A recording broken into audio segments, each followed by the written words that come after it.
जय हिंद शेर और शेरनी। चलिए इस वीडियो में हम बात करने वाले हैं क्लास 10th के 3rd नंबर बायोलॉजी के चैप्टर के, जिस चैप्टर का नाम है जनन।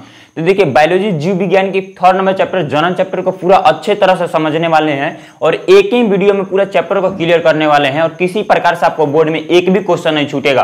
तो इस वीडियो को शुरू से अंत तक जरूर देखिएगा मेरे शेर और शेरनियों, और गारंटी मैं देता हूं जो इस चैप्टर को पढ़ने के बाद आपको एक भी % से क्वेश्चन नहीं छूटेगा। और देखिए बायोलॉजी में आपको और इसका पीडीएफ आप चाहते हैं तो टेलीग्राम जाइएगा, डिस्क्रिप्शन में टेलीग्राम है, आप जा वहां से ज्वाइन होकर वहां से आप इसका पीडीएफ ले सकते हैं मैसेज करके, ठीक है।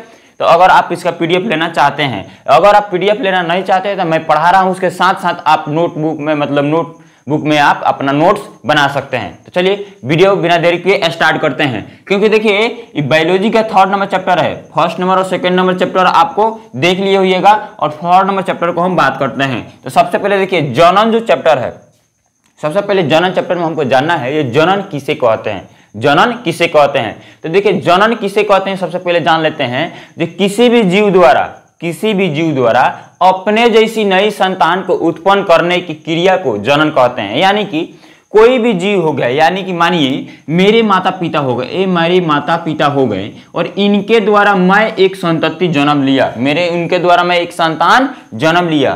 तो इनके दोनों के बीच जो क्रिया हुआ है, दोनों के बीच जो क्रिया हुआ है, क्या चीज हुआ है, क्रिया या प्रक्रिया हुआ है, इसी को जनन कहते हैं। यानी कि किसी भी जीव द्वारा जनन की क्रिया कब होता है, किसी भी जीव द्वारा नए संतति को उत्पन्न करने की क्रिया को, जो प्रक्रिया चल रहा है उसी को कहते हैं जनन कहते हैं। आपको ये समझ में आ चुकी होगी। चलिए उसके बाद बात करते हैं कि जनन की आवश्यकता हमें क्यों पड़ी, यानी कि जनन की आवश्यकता क्यों पड़ी। तो आपने जनन को देख लिया, सबसे पहले जनन किसे कहते हैं। अब देखेंगे जनन की हमें आवश्यकता क्यों पड़ी। देखिए जनन की आवश्यकता इसलिए पड़ी क्योंकि पृथ्वी पर अस्तित्व को बनाए रखने के लिए, अगर जीवों का पृथ्वी पर अस्तित्व नहीं बना रहता है तो क्या, और जैसे सिर्फ मानव ही हो, पृथ्वी पर अगर अस्तित्व नहीं बना रहता तो पृथ्वी तुरंत समाप्त हो जाएगी। तो इसीलिए उसका अस्तित्व चलती रहे तो जनन की क्रिया होगी तब न। अगर मेरे माता पिता अगर जन्म की क्रिया नहीं दिए रहते तो क्या मानव का अस्तित्व खत्म हो जाता। तो उसी प्रकार पूरा जीव में जनन होता है, जितने भी जीव हैं, सजीव हैं, उनमें जनन होता है। तो जनन की क्रिया जब तक संपन्न होती रहती है तब तक जीवों का अस्तित्व बना रहता है। तो पृथ्वी पर जीवों का अस्तित्व बनाए रखने के लिए जनन आवश्यक है। उसके साथ साथ जातियों में निरंतरता बनाए रखने के लिए, ठीक है, जैसे जाति हमारा हो गया मानव का, तो अगर मानव जनन की क्रिया नहीं करता है तो वहां पे मानव जहां तक हुआ है वहीं तो रुक जाएगा और उसके आगे क्या होगा, जितने भी जैसे जीव हैं वो जनन की क्रिया कर लेंगे और जनन की क्रिया करने के बाद क्या होगा, वो ज्यादा हो जाएंगे और हम लोग कम हो जाएंगे। तो इसलिए भी जनन की आवश्यकता है, क्योंकि उसके लेवल में हमेशा चलते रहे, जिसके कारण कहती है जनन की आवश्यकता है। तो जातियों में निरंतरता बना रहे, हम लोग का जाति भी उसके बराबर में रहे, इसलिए कहती जनन की आवश्यकता है, ठीक है। तो ये आपको हो गई। उसके बाद मतलब जीवों में विभिन्नताएं उत्पन्न होने के लिए, जीवों में विभिन्नताएं उत्पन्न होने के लिए भी जनन की आवश्यकता है। अगर जीवों में विभिन्नताएं उत्पन्न नहीं होती है, जैसे आप पहले के जमाने में जानिएगा तो मैंने चिंपांजी से हम लोग बदलते हम लोग का पूंछ थी, बड़े बड़े नाखून थे, बड़े बड़े बाल थे। आज होते हुए क्या हुआ है, जनन की क्रिया होते होते आज हम लोग में बहुत सारी विभिन्नता आपको दिख रही है। कहीं पूंछ नहीं है, कहीं बड़े बड़े नाखून नहीं है, बाल नहीं है, बड़े बड़े सारे बाल निकले हुए थे, बाल सारे नहीं है, तो आपको एक विभिन्नता दिखाई दी। तो जीवों में विभिन्नता उत्पन्न होने के लिए भी जनन की आवश्यकता है। जातियों में निरंतरता बनाए रखने के लिए जनन की आवश्यकता है। पृथ्वी पर अस्तित्व बनाए रखने के लिए जनन की आवश्यकता है। आप इसको तीनों को लिख सकते हैं। उसके बाद देखिए, उसके बाद आपको से ये जनक किसे कहते हैं। आपने तो सुना, जब मैं इन दोनों को जनक बोलता हूं, इनको क्या बोलता हूं, जनक, यानी कि पेरेंट्स। कथी बोलता हूं, जनक यानी कि पेरेंट्स। आपने भी बोला होगा पेरेंट्स आप जानते हैं, पेरेंट्स मतलब माता पिता जो होते हैं उनको नहीं पेरेंट्स बोलते हैं। तो उनको हम जनक, पेरेंट्स यानी कि जनक, हिंदी में जनक उसे बोलते हैं। तो जनक किसे कहते हैं, वे जीव, जनक किसे कहते हैं, वे जीव जो अपने जैसा नई संतान को उत्पन्न कर देते हैं, उसे जनक कथी कहते हैं, उसे कथी कहते हैं, जनक कहते हैं। यानी कि वे जीव जो अपने जैसा नई संतान को उत्पन्न करते हैं उसे जनक कहते हैं, उसे कथी कहते हैं, जनक कहते हैं। वे जीव जैसे हम हो गए, वे जीव जो अपने जैसा नई संतान को उत्पन्न करते हैं, अपने जैसा नई संतान को उत्पन्न करते हैं, उसे कथी कहते हैं, जनक कहते हैं। उन्हें कथी कहते हैं, जनक कहते हैं। तो आपको ये परिभाषा याद हो चुकी होगी, जनक किसे कहते हैं। उसके बाद देखिए संतति, यानी माता पिता से हमने जन्म लिया तो मैं उनका कथी हुआ, संतान हुआ। तो याद रखिएगा जो जनक द्वारा उत्पन्न संतान को, जनक द्वारा उत्पन्न संतान को कथी कहते हैं, संतति कहते हैं। दोनों के द्वारा उत्पन्न हुआ है तो दोनों के द्वारा उत्पन्न संतान को संतति कहते हैं, यानी कि जनक द्वारा उत्पन्न संतान को संतति कहते हैं। उसके बाद देखिए जीवन काल या जीवन अवधि या जीवन चक्रण किसे कहते हैं। अब देखिए तीनों नाम एक ही है, जीवन काल, जीवन अवधि या जीवन चक्रण, तीनों का एक ही है। तो जीवन काल किसे कहते हैं, तो याद रखिएगा किसी भी जीव का उसका जन्म से लेकर, जन्म जब लेता है उस टाइम से लेकर 5:01 पे क्यों ना जन्म ले, उस टाइम से लेकर उसकी प्राकृतिक मृत्यु, जब तक वो अब मर्डर हो जाए वो मृत्यु नहीं, जाकर बस के नीचे कटा जाए वो मृत्यु नहीं, लाइन में सट के मर जाए किसी के कारण तो वो मृत्यु नहीं, वहां पे प्राकृतिक मृत्यु, उसका अपने आप देहांत हो जाता है तो उसे कथी कहते हैं। ये दोनों के बीच अगर अपने आप देहांत हो जाता है, मर जाता है वो अपने आप, प्राकृतिक मृत्यु जब होती है तो याद रखिएगा प्राकृतिक मृत्यु उसका जन्म से लेकर, उसके जन्म से मानिए आज जो दिन है और यहां से लेकर उसको 1:02 पर उसका मृत्यु हो रहा है तो याद रखिएगा जन्म हो रहा है, और 5:02 पर इसका मृत्यु हो रहा है और 2 साल बाद हो रहा है तो याद रखिएगा दोनों के जो बीच का समय होगा उसी को कहेंगे जीवन काल। यानी किसी भी जीव के जन्म से लेकर उसकी प्राकृतिक मृत्यु तक के बीच के समय को कथी कहते हैं, जीवन काल, जीवन चक्रण या जीवन अवधि कहते हैं। तो उसमें से एक इंपॉर्टेंट है जो मनुष्य का जीवन काल, मनुष्य अब कितना वर्ष, पहले 60 वर्ष जीता था, अब 65 वर्ष, अब 60 वर्ष हो गया है, तो 60 से 65 वर्ष जीता है, 60 से 65 वर्ष होता है। यानी कि मनुष्य का जीवन काल कितना होता है, 60 से 65 वर्ष होता है। तो याद रखिएगा ये कभी कभी ऑब्जेक्टिव में आपको पूछ देता है। उसका देखिए जनन के प्रकार,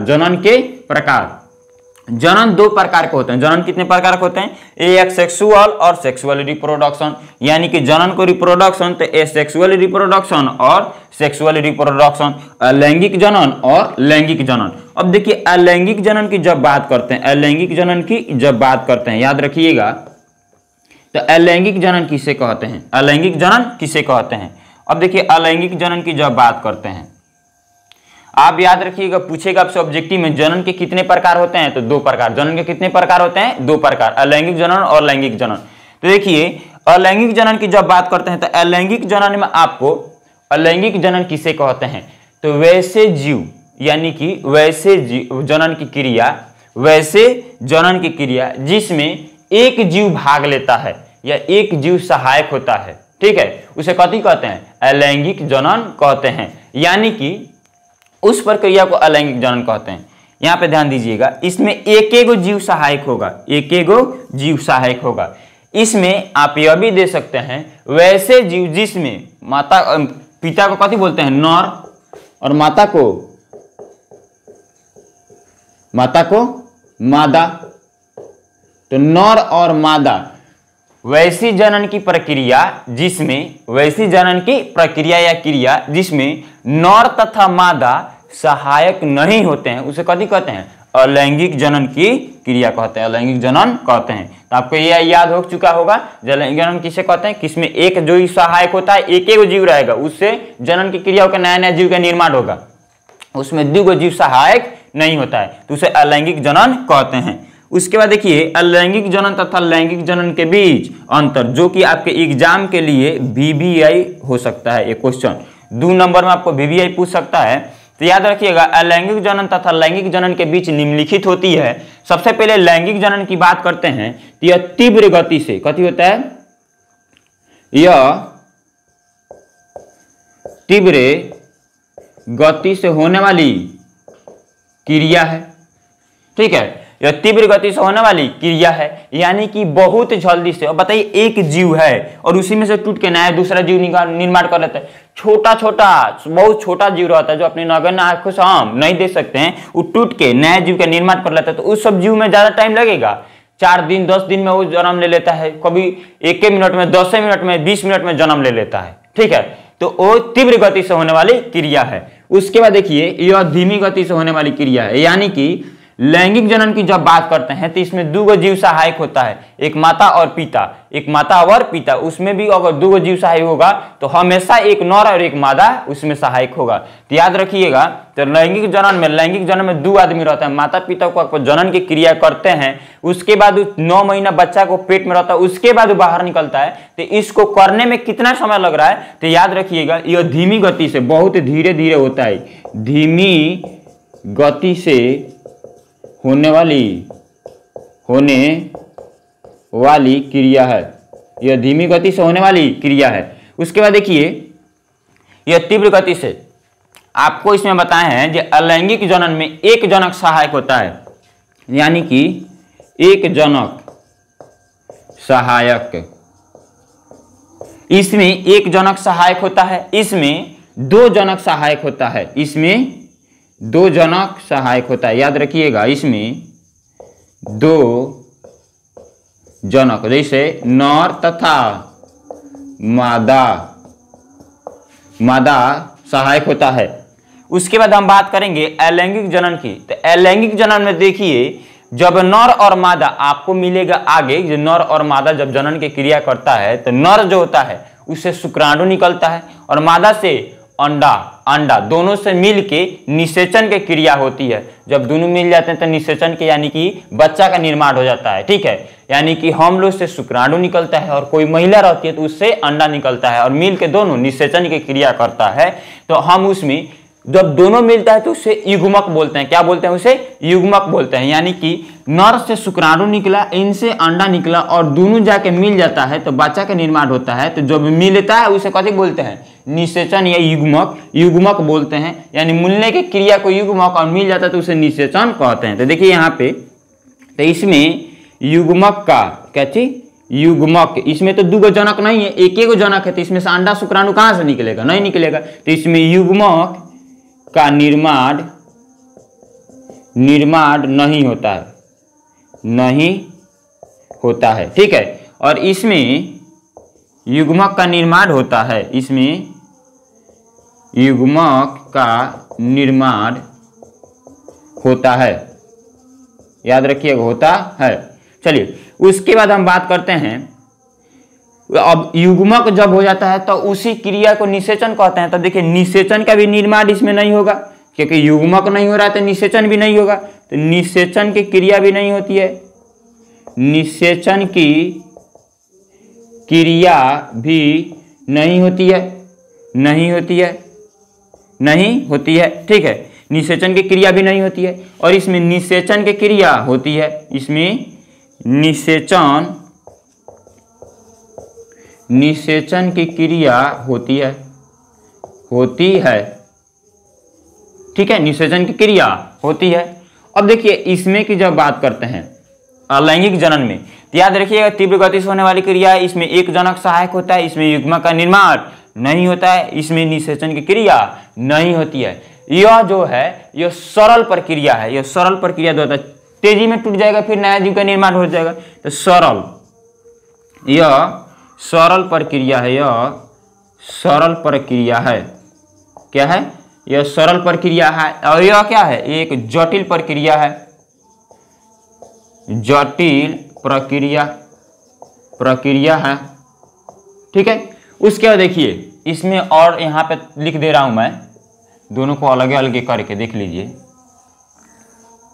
यहाँ पे। ठीक है, क्योंकि वहां पे जगह नहीं है। तो देखिए यह सरल प्रक्रिया है, जटिल प्रक्रिया है। उसके बाद इसमें जो होता है अलैंगिक जनन में, इसमें जीवों में विभिन्नताएं, याद रखिएगा, जीवों में विभिन्नताएं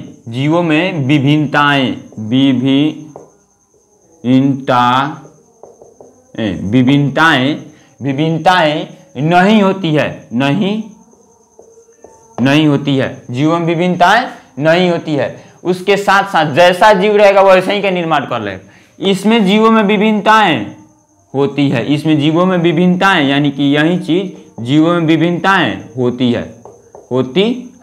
याद रखिएगा, होती है। उसके बाद देखिए, अब जैसे जीवों में विभिन्नताएं कैसे होगी, और माता पिता से जैसे जीवों में विभिन्नताएं अभी तक नहीं होती, तो माता पिता जो हमारे पूर्वज हैं उनके नाखून बड़े बड़े थे, बाल बड़े बड़े थे, दांत बड़े बड़े थे, तो क्या वैसे हम दिख रहे हैं? नहीं दिख रहे हैं, तो उससे विभिन्नताएं उत्पन्न हुई है।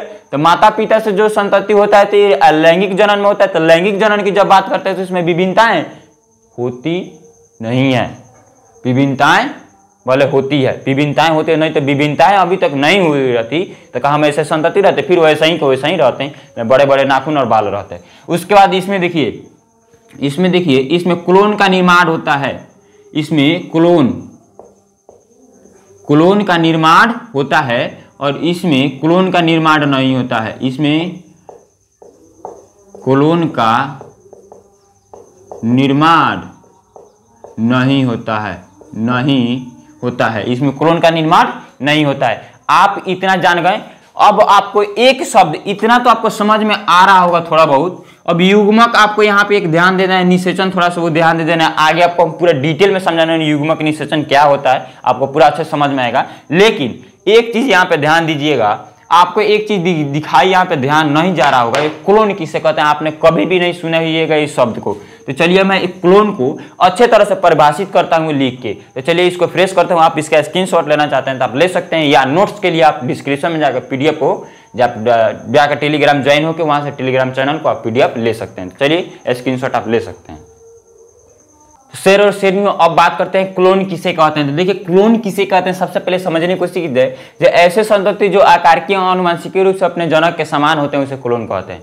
परिभाषा कुछ भी समझ में दिमाग में नहीं गया, चलिए अब इसको डिटेल में समझते हैं जो क्लोन किसे कहते हैं।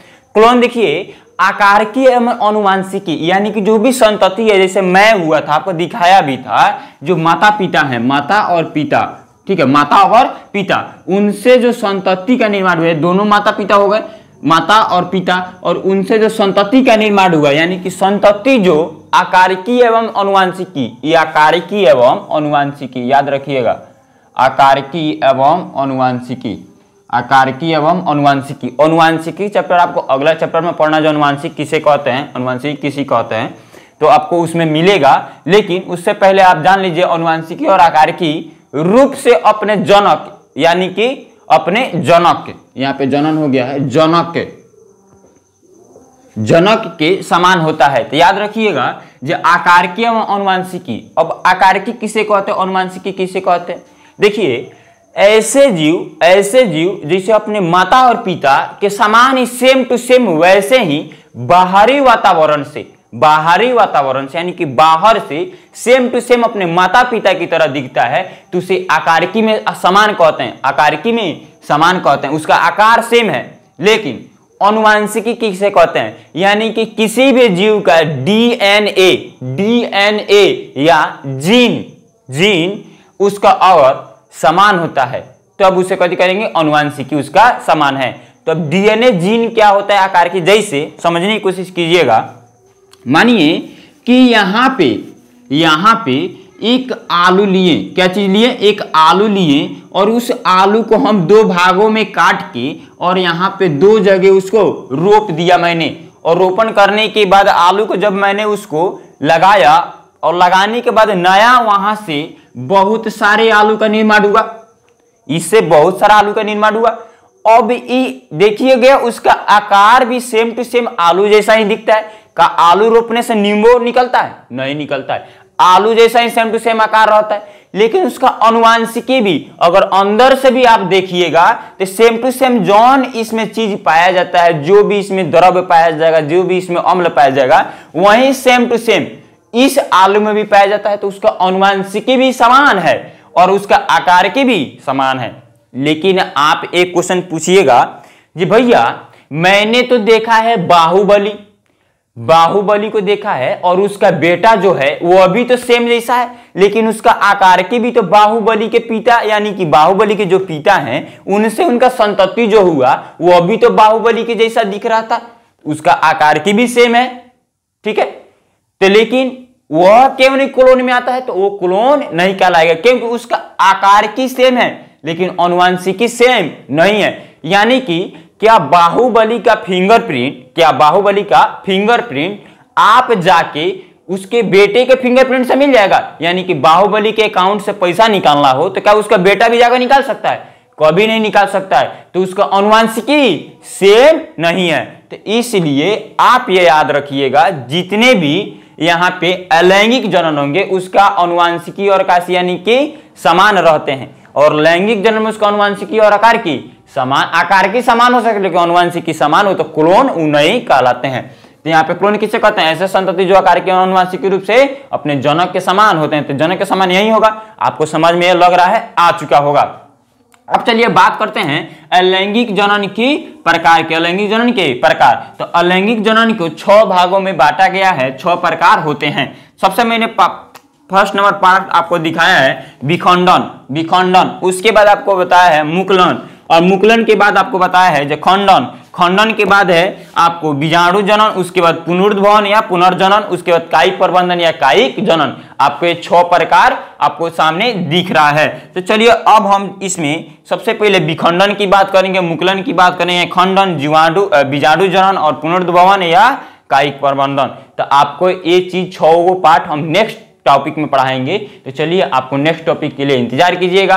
और इसी के साथ अगर वीडियो थोड़ा सा भी आपको अच्छा लगा होगा और नेक्स्ट टॉपिक के लिए ज्यादा से ज्यादा यहाँ पे कमेंट करने की कोशिश कीजिएगा, और डिस्क्रिप्शन में जाकर आप टेलीग्राम को जरूर ज्वाइन कर लीजिएगा। अभी नया इस चैनल पे आए हैं तो कृपया करके इस वीडियो को लाइक करके सब्सक्राइब इस चैनल को कर लीजिएगा। चलिए इसी के साथ इस वीडियो को समाप्त करते हैं। अपने दोस्तों के पास जरूर शेयर कीजिएगा। Thank you, thanks for watching.